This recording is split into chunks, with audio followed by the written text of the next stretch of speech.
sometimes someone else's truth could have big harm on you. So laws are not made based on subjects living how they want to live. Laws are made based on what we think is a good way to live our life. Yeah, right. Exactly. So and then I think philosophy, or a lot of philosophers, have a good way not to tell the people what they have to believe, but to look at society and to look at the people and try to say, okay, how should we behave so that women and men have the same rights, but and children are safe and nobody gets hurt? You know what's interesting? I assume you're a liberal. You believe in liberal secularism, right? So you know what's interesting about that? Liberal secular philosophers are the ones who said that you should actually impose liberalism on people who don't want it. Force it upon people who don't want it. So you know what they say? They say everything, all of freedoms are important and personal freedoms must be maximized. However, the one thing that you should enforce is liberalism itself. The concept should be enforced as a fundamental concept that people must live under. And then everything else is freedom after that. But if people don't want to live under liberalism, you must enforce it. Who does not want to live under liberalism? I don't. I don't. I don't think we're the most. What's wrong with it for you? I think it promotes a lot of evil in society at a grand scale. It allows too much freedom for everybody to just promote whatever evil they like. No, of course. Liberal. Okay, you just said the whole premise of then that's not the concept I believe. No. I'll tell you. Okay. The concept I believe in is that we should, as humanity, should find a way where as far as possible, no one gets hurt. Everyone has Zugang. I understand what you're saying, but the point is that nobody gets hurt. Nobody gets hurt is based on actually a non-religious framework that does not take any eschatology into play. Which what I mean by that is it has no consideration for an afterlife. It's only interested in what do we think is good for this life. So first of all, you already immediately exclude any religious person. You're already doing something that's not in our interest because we value our afterlife and things that are relevant to that. But the liberalism, no, of course it is. Utilitarianism is a secularist ideology that's based in what the most good for the most amount of people, and we're strictly talking about a secularist framework in this life. That's why when somebody's like, oh well, we shouldn't do this act because it's harmful for our afterlife, it won't give us a good standing in the afterlife, people will laugh at you. People who do not share with you. Who sets the criteria? Who sets the criteria? This is the one that's recording, not this. For the religious, we say the morals come from God. But who is going to set the standard and the criteria how we should live among human beings? Because we're all fallible. We all have our own desires. That's the point. That's what liberalism allows, my friend. This is a very young point of view in humanity. It's, I think, relatively new that there are people who think, no, you can believe in what the Quran says, you can believe in what the Bible says, as long as your behavior that results on this belief does not suppress women or suppress children or... okay, who gets to define suppress? Yes, that's the question. Yeah, the liberals. The people. No, the liberals. No, the people who are suppressed. No. It's always the liberals. Because you know what's funny? Like if you look at France, for example, women, Muslim women were not the ones that defined that they were oppressed by the burqa. It was liberals who are non-Muslims who defined that they are oppressed by liberal French standards. This is the truth of the matter. I think that the clothing you wear is not the best example for, but this is an example of oppression. To having the opportunity to study or drive a car. Yeah, but studying and driving a car is not things that Muslims oppose to. That's not the point. The point is what? Who decides who is getting oppressed and what is suppression and what is oppression? This is the problem. You say it's all good. It's all good that you say that you could believe in the Quran. But what if I want to do something in the Quran that you think is oppression? Then you're gonna stop me. Then don't take Yeah, okay. That's my point, sister. Your idea is that you could just change the Quran. Just a second. Right? No, I'm not talking about the Quran right now. Okay, you switch it to America. Yeah. And, they have The abortion law that they changed, is that what you're talking about? Why? Because it's subjective. This is what the point is trying to get to. We need objective morality, not subjective. Because when it's subjective, that's based on you. Okay, but banning books and everything is always under the religion. Not necessarily. It's not in the Bible. The Bible says so. Americans. Wait, I mean, in the Soviet Union, they were burning books. It wasn't. They weren't a religious. No. It wasn't religious. So it doesn't have to be a religious power that's doing it. Burning books is something that's done when a power thinks that the books have something that would create social agitation. That's what she tries to say. I don't have a problem. I don't feel the urge to tell you there's no God. Yeah. It's okay. Do you feel? I understand. That everyone else has to believe. No, we don't believe that everybody else has to. I don't believe in imposing my religion on you. The difference is, I think you as liberals would impose your religions on me if it was at an no, not right now, because right now we're not at a crossroads. However, if you just actually did it, you just gave the example. If at one point there was something that was going on in the society where you believed Muslims. Okay, let me not say you. Let me say somebody. Okay. No, not somebody. The people that are feeling they are suppressed. If there's a group, yes. If there's a group in the And society, then that becomes incredibly subjective, because then I'll give you an example of that. Somebody could say the fact that your book. No. I mean, yeah, but that's what I'm saying. Let me continue with the line of thought. If I am against incest because my religion says it is disallowed to do incest, there's an incest movement that's growing nowadays, and they're asking for their rights. If in 20 years down the road they do get those rights, and then they start saying, well, Muslims are doing hate speech because they are saying that incest is wrong, and this hate speech is incurring acts of hate, physical violence against us, and we should therefore not allow Muslims to say anything critical of the incest community. This sounds awfully like what happened over the last 20 years with the LGBTQ community, because even in these lands in Europe, this was not a practice that was allowed, and this is what happens to Muslims nowadays. As a Muslim, you cannot say that you think homosexuality is a sin. Why? Because somebody will say this is hate speech. Well, this is what I believe, and this is what my religion is. No, you're not allowed to say this. You cannot say this. Why? Because now we're at an impasse. I believe something, and the liberal society here says that I must not believe this, and I have to now change my religion according to the liberal standards. So that's why we come back to the point. We have to. How do we define oppression? How do we define suppression? That gets really difficult. I It see does. your point. And but still, I am on the LGBTQ side. I Even though understand I'm that. heterosexual, but I think the point is you can't believe it's a sin.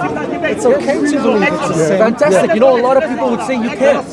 Yeah, okay, but That's my point. But it's also okay to think, especially homosexuality is quite a good example, because I think people who are homosexual don't choose to be. They are. Yeah, that's by the way, Muslims don't think that homosexuals choose to be by necessity. We don't think like we're not Christians. We don't think we just think human beings are more than their desires. We think that a human being could have a desire and not act upon it. So That's it. in your opinion, if you are homosexual, you Not in my opinion, we know Muslims who are homosexual. has to live asexual or heterosexual. We believe, look, I'll tell you what, as a Muslim, our opinion is. We believe that the whole purpose of life is a test to test which of you is best in piety. We think that our actions here determine an eternal afterlife, so we're not too fussed about the liberal worldview, which is what this life you have only one life to maximize your what's it called, your desires, and if you don't, you're missing out.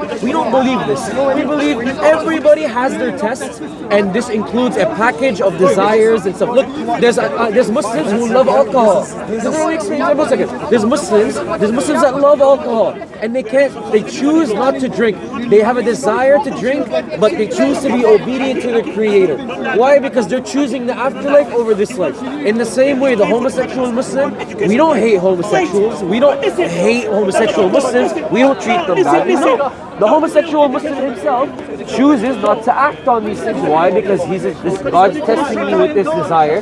This desire is not how God wants us to act in this world. And my obedience is beneficial to me in an afterlife. That's why I told you utilitarianism here in this world is useless for us Muslims or believers in an afterlife. That's why I also told you that the way that it is important for us to understand what is good from not, because it influences the way we act on our desires. So we don't hate homosexualism. No, we just see it as anything. We actually treat it very equally. Being a homosexual is like being somebody who likes alcohol, like being somebody who likes heterosexual sex. I'm a heterosexual man. I can't go about and have heterosexual sex with any woman that consents. Why? Because I believe that the only way that you can have a sexual relation is through marriage. So I also have to restrict my desires. So we all have to, we're at the end of the day all tested in some form. But this society tells you only have one life, you must maximize, and you must live out your desires as much as possible because this is all there is. We don't accept this. But there's more to it. But the problem, the problem becomes is when you have people in a society that think that anything that goes against living your life to the fullest is a problem, and then you have other people here like us Muslims who think that no, not all things that are desirable are things that we should be doing. You have a collide there, and then you'll have one trying to tell the other what to do. So it's either gonna be liberals forcing Muslims to change their religion, or Muslims continuing and saying, we're not gonna impose anything, we're not gonna tell you, hey, you have to believe this, but we're not changing our religion for nobody. Okay, but that's what we said. We don't try to change you. I think that's a good thing. That's what I meant by that's beautiful. I don't have any. You think, for I think the example, misconception was you're thinking that we're trying to impose, because from an Islamic point of view, we can only convey the message. We are not allowed to impose. We cannot. You can have your belief and we can have our Sister, belief. to your point, I actually see this as something that hurts me. You know, like when I love somebody, I want what's best for them. You know what I mean? So if somebody knows, believes they have evidence that there's an afterlife and that I will be accountable for how I live my life, I will want them to tell me this. That's like me driving up a road and a car sees me the opposite way and they know that the road is a dead end and they don't tell me. I'll get to the dead end and I'll be like, damn, why didn't that guy tell me? So I actually see this as not a good thing that like we don't care about other fellow human beings. Like, oh, you live your life. no. Yes, go on. I don't say you don't have to care for others, or it's just. No, that's not what I meant. That's not like, no. I understand. That's not what I meant, by the way. So you don't have to worry. That's not what I meant. What I meant was, what's it called? Like if you had a truth that I didn't have, I wouldn't want you to just let me live in ignorance. I would want you to tell me. That's why we're talking to you. Like we don't talk because we think that we could force you to be Muslims. No, we talk because at one point I didn't believe the things that I did, and I didn't practice the things that I did. For example, and somebody talked to me as well. I'm a nurse. Yes, go on. I'm a nurse. Yes. And I treat a lot of patients, and I see that what they do is wrong and it's dangerous, and they will get sick. And I tell them that at the end of the day, it's their choice. I don't force them to do something. I give them the opportunity. Yes. The message. You deliver the medical message to them. Yeah. But at the end of the day, it's their choice. Agreed. And I'm not angry if they don't follow. Yeah, you might feel bad for them though, right? because they're like wasting away their life or something. And maybe they come back in 1 year and they're sicker, and then I help them again. And if they choose to do what you different, do, what you do as a nurse is exactly how we see what we do.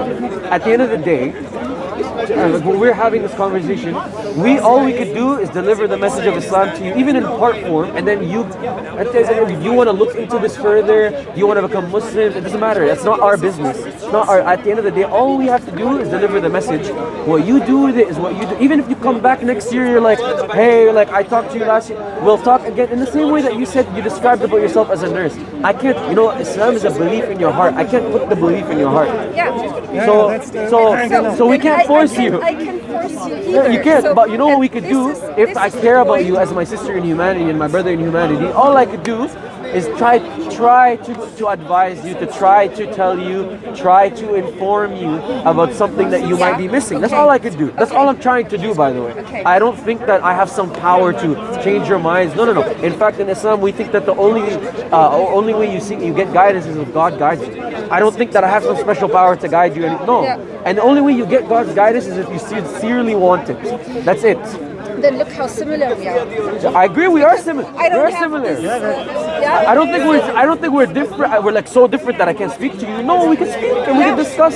But at the beginning of the discussion, and it was like misguided. Somebody said you're misguided. No. I don't feel misguided. But the point is, what I meant with it's beautiful that we can have other beliefs and talk with each other. Is that's beautiful. I think us having a conversation and a civil dialogue is beautiful. However, what I don't find beautiful is if I care about somebody. Let's say you're a mom and you have kids, and you give your kids advice. You can't force them, but you give them advice. But then you see the kid doesn't take the advice, and they go and do something that they don't know yet will hurt them in the future, but you know as their parent that it will hurt them in the future. But all you could do is what? Advise, right? So to me it's the same thing. It's like if somebody I don't know the word. No, You need to wrap up for Maghrib. Begleiten is if you walk Next a to part them of and the takes path. care. Yeah. You can together take you can take the horse to the water, but you can't make it drink, basically. Which is no. like you can only But help you can, them so you much. can be there. Yes, you can be there. You can try. Yes. And So if that's how we see as Muslims. Like, look, I'm a Muslim in a liberal society. All I could really do is when liberals want to discuss, or not even just liberals, people who are non-Muslims want to discuss, I'll be there to help and discuss and speak and share ideas with them, etc., etc. But I can't make you a Muslim. I can't force you. But I believe that to live your best life in this world and to have your best life in your afterlife, you need to be a Muslim. That's what I believe. Now, so if somebody comes and asks me what is the best way to live, I tell them Islam. They ask me, how do I make sure that I worship my Creator? How do I say thanks? How do I give gratitude for all the things that I have that my Creator gave me? I say Islam. How do I make sure that I have a good afterlife? I say something. And we go into have these dialogues and discussions, right? So, and that's because of care. It's not because at the end of the day, you could walk away and never look at Islam ever again. It won't make a difference for me at all, because at the end of the day, I did my duty to you as a fellow human being, as I tried my best to deliver the message. And I hope sincerely from the bottom of my heart that you take what we're saying to you and you go learn more, and you have more questions and you explore all these things. So it's not, we love the dialogue, but I actually care about the dialogue going somewhere. Only because I think that this is the best for you. Now, you might not think so, that's completely fine. But if I think that this is the best for you, I will of course want you to become this. Just like if your parents think that the best thing for you is to not drink alcohol, you could end up drinking, or you can end up listening to your parents, and of course your parents would love to see that you don't end up becoming somebody who drinks alcohol. You know, what's important, maybe before we end this, Yes, go on. you said that we are liberals and we don't care. As I said, that you have your beliefs, I have my beliefs, so this means I don't care. And that's not true. Of course I care. If I see that some of my friends drinks too much alcohol, and I start worrying because it's too much, then I talk to them, of course. Or if I see they have a bad relationship and it hurts them, then so I care. Yeah, no, I care differently. I apologize if you thought that I was saying that you don't care at all. No, no, no. I'm saying like, for example, again, you see the difference when I talk about things about like caring. I'm always thinking about an afterlife also, because you come from a secular background. You're only focused about caring for your friends in this life. So for me, like if you're talking about the same friend, let's say you have this friend that's drinking a lot, you advise them about it. You know, I see your friend that's drinking a lot, and I'm also thinking about this person is not fulfilling their life's purpose. This person is not being grateful to their creator. This person is gonna have problems in their afterlife. So I'm caring about a lot more things because I don't have a secular worldview, because I'm trying to watch out for that person. See what I'm saying? But you know what? A lot of times when we speak to friends, a lot of times we're taught this thing here. You'll hear it a lot. It's like, oh, but do when we give advice, it's always like, oh, but do whatever you think is best. You know, I don't want to infringe. I don't want to tell you. I don't want to tell you what to do or how to live. You know why? Because people are so sensitive about people giving them advice, because we're brought up in a society where everybody's supposed to live in what they think is best. But sometimes you'll see your friend clearly doing something horrible to themselves. You know, like an alcoholic doesn't think they're drinking too much. And they'll get very annoyed at you for telling them to stop drinking or something. Why? It all arises from the liberal idea that we should live and let live. I live my way, you live your way, we coexist peacefully, and that's all that matters. No, it's not what matters. If you really love human beings, you love your fellow people in society, you will want them to live the best life.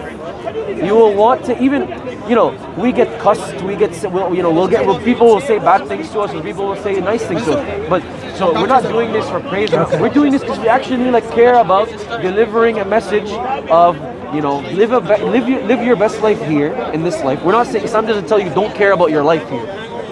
Just have a balance. You know, this life is not eternal. Your afterlife is eternal. So the least you could do is half and half. Because this life is not even equal to the next one. But people here, all they care about is helping each other in this life. Like a good friend will help you get a job. A good friend will celebrate your birthdays with you. A good friend will make you laugh and make you happy to be around them. All these things are worldly things. They go away when you die. They don't matter. So what you want is somebody that also cares about your afterlife, about where you go after death.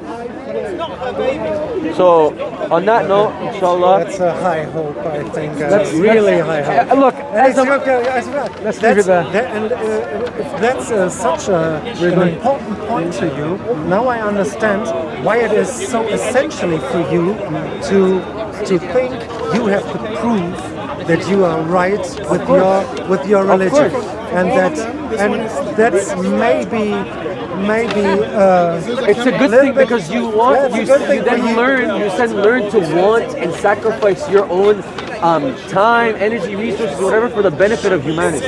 Again, Islam is categorically clear. You cannot impose religion.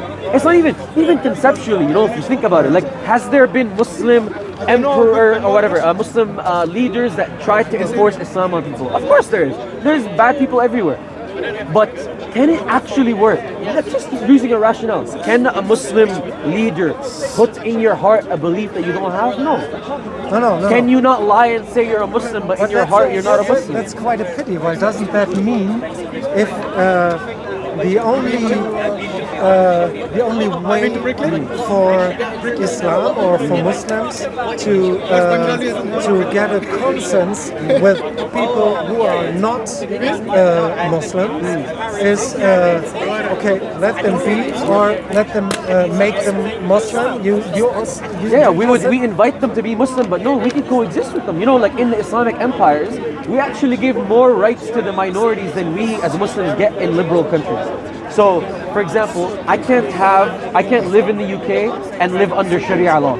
But you know, what's it called? The Jews in Spain, under Islamic Spain, got to live under Torah law as a pluralistic system. So under the Islamic Empire, they would allow the Muslims, allowed the Jews to rule with their own law. This is a freedom. We have no issues. We actually completely are happy to coexist with Christians and Christians and Jews who don't want to be Muslims. In fact, They even get a lot of luxuries that Muslims don't get in the Muslim empire. For example, they don't need to pay zakat, which is the national tax that everybody has to pay that is of a legal age, of military age. They don't. They pay something called jizya, which is a smaller financial burden than a zakat for a Muslim. So they get that things. On top of that, jizya, old people do not have to pay it. What's it called? Women do not have to pay it. Men who are above the men who cannot participate in the military don't have to pay it. And even jizya, a non-Muslim could say, you know what, I don't want to pay it, but then they would have to join the army like Muslims join the army in case. So it's actually a way for non-Muslims to opt out the army. You know, in America, if there's a draft, there's a conscription. Like if America went to war and they started drafting people for the war, they don't care what your religion is. If you get drafted, you're going to war. Islam gives the freedom. Again, so it's like we have no issues coexisting. You don't need to be Muslim to live under Islamic law. That's no issues for us. But of course, we will always try and invite non-Muslims to become Muslim because we think that's what's best for you. But if you don't want it, no problem. We will protect you. You know, if you go to Istanbul today, the reason you have the Hagia Sophia is because Muslims took care of it. You know, before that it was ransacked by other Christians. It was ransacked and horribly thing. And Muslims, the Muslim, what's it called, the conqueror of Istanbul, of Constantinople, Muhammad al-Fatih, purchased, but he already conquered Constantinople. He didn't need to purchase it. He could have just taken it. It's mine, I conquered. You know, he purchased it from the Christians and then made it a waqf and then took care of it. And that's why you know what's interesting? The oldest churches in the world and the oldest synagogues are all in the Middle East. Where are the mosques that were old in Europe? No more. Because the Europeans crushed our mosques after they took us out. When we what's called conquered lands, we let the Christians stay and we took care of their places of worship. So that's why the oldest churches, they're all still in the Middle East. But you go to Spain, what mosque is still in Spain? You go to Greece, what mosque is still in Greece? We have no problem with coexistence. In fact, we are more than happy to let Christians and Jews live in our lands in peace. In fact, we did it so well. You know, when Queen Isabella kicked out the Muslims from Spain, they started conquering Spain back from the Muslims. When the Muslims went back to Morocco, the Muslims gave back the jizya, the tax the non-Muslims pay. The Muslims gave it back to the Jews and they're like, we can't protect you anymore, here's your jizya back. The Jews gave it back to them and they're like, no, take us with you. That's why you have Sephardic Jews from Morocco. So the Jews, because the Christians have persecuted them for so long and they lived under such a good environment. You know, Maimonides lived under the Muslim Empire in Spain and he wrote under that time. So the Jews went and ran away with the Muslims to Morocco because they loved Tunisia as well, Algeria, all of North Africa. Why? Because Muslims had a reputation for letting Jews enjoy the maximum amount of Jewish life under our empire.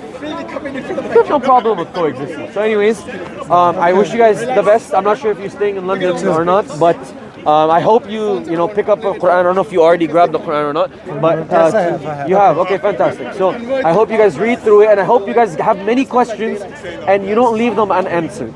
Because you know the biggest issues with questions is that if you're busy getting questions and not looking for answers. That's what I'd say. So yeah, I wish you guys the best in your travels if you're going back to Germany. All the best. But yeah, thank you so much. I really appreciate the conversation. Yeah. Thank you. Take care of yourself. Take care. Thank you. Bye-bye.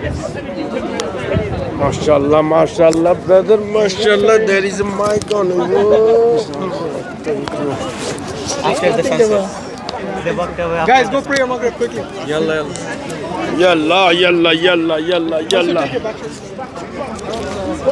Man, I'm not sure. What? Atheist? No, they were. So what? The one was an atheist. Oh yeah, Mansur. One of them was an atheist, right? And the other one was what? The wife was an atheist, and the other one was the husband was what? Christian? No, that's what we just asking. Cultural Christian. Okay. You could say secular liberals. You could say, or you could say liberals or atheists, liberal atheists. Or whatever it is. Today's the first time I depleted my batteries. That means we had good discussions. Good. Long discussions. How long is the recording time? One full battery. It's all I'm so depends on stiff. What do you mean? My Youngster batteries like can you go on for stiff? 7 hours. 7 hours. No, it's not that because That was a long one.